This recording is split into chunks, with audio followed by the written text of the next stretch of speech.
KPRC's Our Town is today in the Sunnyside community. We are spending the entire day giving you an inside look at what life is like in Sunnyside and diving into some of the challenges and issues concerning people who call Sunnyside home. Houston Council Member Carolyn Evans-Shabazz represents District D that covers all of Sunnyside. So she's joining us this morning to talk about these issues and how her office is working with constituents to solve a lot of these problems. Good morning. Thank you so much for waking up with us this morning.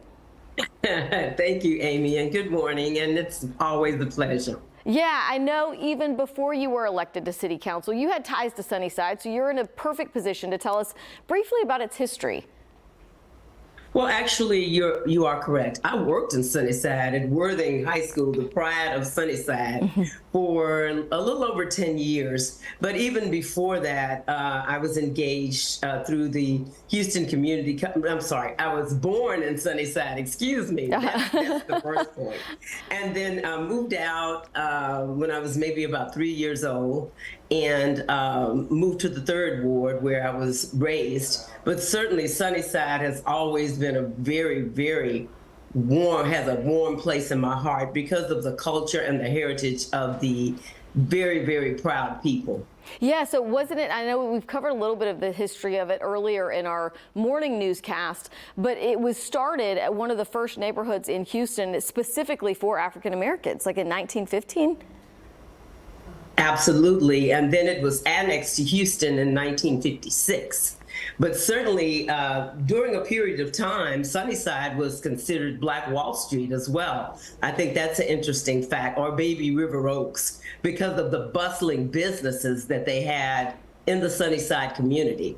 Yeah, I mean, would you describe it as bustling today? I know I want to get into some of the issues that you're hearing about, but it seems like many of our historic neighborhoods, they're facing some newer challenges. Well, actually, you are correct. I wouldn't describe it as bustling. I would say it's thriving because people are still opening businesses. But of course, we have a lot of blight in Sunnyside that we really need to deal with so that the public would even be more inclined to establish businesses in Sunnyside. Yeah, and when you talk about blight specifically, I mean, I know as a council member, you get a lot of those calls and concerns whenever people who live there feel like they can't get, for example, you mentioned illegal dumping when we were talking about this segment. Absolutely. That is a major problem, not just certainly in Sunnyside, but all over District D. But we established at the beginning of my tenure a hot team. But of course, the previous council member addressed it as well.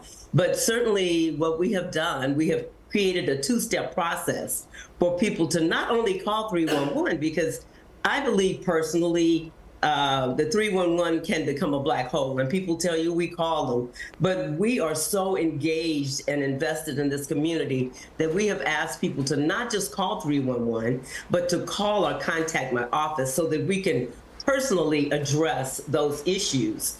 And so it's been very effective, but still we need the education of the people to let them realize that this is your community. And so therefore you must take pride in your community and not dump and have all of the things that are going on that are not conducive to the wonderful families and the heritage that has always been a part of Sunnyside. Yeah, we have about 2 minutes left, so I'm going to try to cover 2 things, and on a positive note with 2 big initiatives that you have going on. But I know that there has been some concern about preserving the character of Sunnyside because there are some bigger developers coming in and building new homes. And so what are some of the issues that people are having with new development, which a lot of times you'd think is a good thing? Well, actually, it is a good thing because, of course, we need affordable housing and those things for people to be able to live in a wonderful environment. But certainly we have encouraged people, and by encouragement, we have educated them about deed restrictions and minimum lot sizes. Those are some of the things that we really have to hone in on so that we can keep the heritage and culture and also to control the development in Sunnyside. And so we have, again, had those engagements to try to get people to realize that that is something that is so vitally important if we want to keep our communities the way that they were established to be. And that is as family oriented.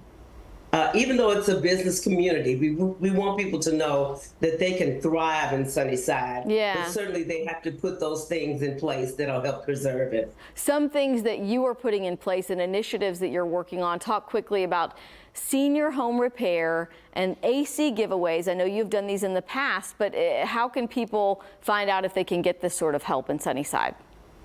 Well, actually, we encourage people to subscribe to the monthly newsletter. That will give you a wealth of information. We are planning a senior home repair very, very soon. And we certainly want the seniors to know that there will be available resources for minor home repair.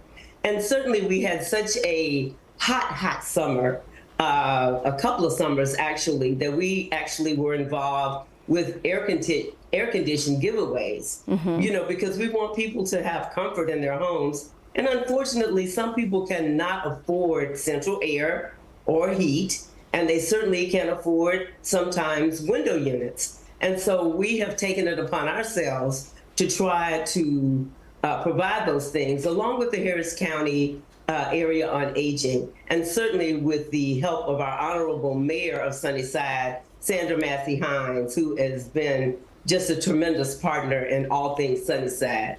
Yeah, and we hope we're going to be over at the Multi-Service Center later today for some of our newscasts, so hopefully we will see her there. Council Member Carolyn Evans-Shabazz, we definitely want to let people know when we roll out those programs. When you roll out those programs on the AC giveaways, we're going to tell people how they can sign up and see if they can get help. Thank you so much for joining us. Thank you. And it's at District D at HoustonTX.gov where you send the email. All right, perfect. Thank you so much.